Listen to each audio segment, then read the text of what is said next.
Sejarah singkat sumpit atau lidi Cina. Bagian 1, asal-usul di negeri Tiongkok kuno.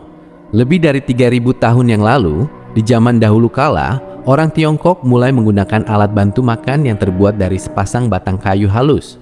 Alat ini kemudian dikenal dengan nama sumpit atau sering disebut lidi Cina. Pada awalnya, sumpit tidak digunakan untuk makan langsung, melainkan alat untuk mengambil makanan dari wajan atau panci yang panasnya membara. Karena makanannya terlalu panas untuk dipegang tangan, mereka menggunakan batang kayu ini sebagai penjepit. Lambat laun, kebiasaan ini berubah menjadi alat makan utama sehari-hari. Bagian 2, makna filosofi dan bentuknya. Kenapa bentuknya seperti itu? Sumpit memiliki bentuk dan makna yang sangat mendalam dalam budaya Timur.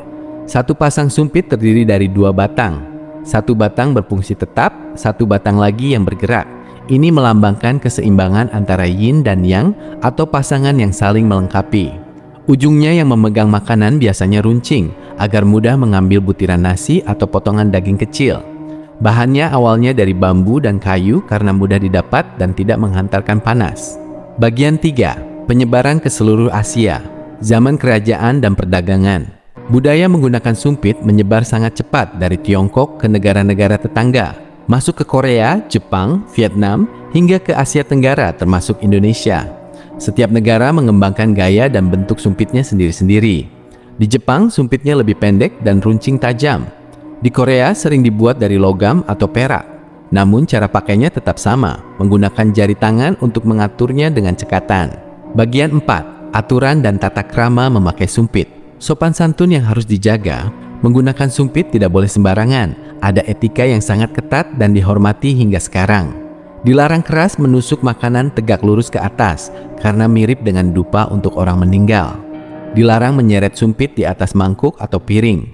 Dilarang menunjuk-nunjuk orang lain menggunakan sumpit. Makanan harus diambil dengan lembut dan tidak boleh digerak-gerakkan sembarangan. Ini menunjukkan bahwa orang yang makan pakai sumpit adalah orang yang beradab dan tahu tata krama.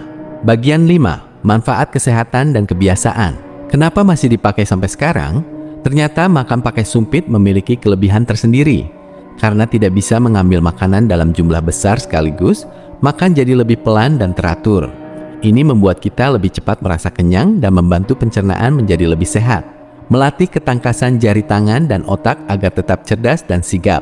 Sumpit juga higienis karena setiap orang menggunakan pasangannya sendiri, tidak saling bertukar. Bagian 6. Sumpit di era modern. Hari ini, meski dunia sudah modern, sumpit tetap menjadi alat makan nomor 1 di Asia. Bahannya kini beragam, mulai dari kayu, plastik, hingga melamin dan stainless steel. Ada yang bisa dipakai berulang kali, ada juga sumpit sekali pakai yang higienis di restoran. Sumpit menjadi ikon budaya Timur yang sangat kuat dan dikenal di seluruh dunia. Dari alat bantu sederhana menjadi simbol kebijaksanaan dan cara hidup yang sehat serta beradab.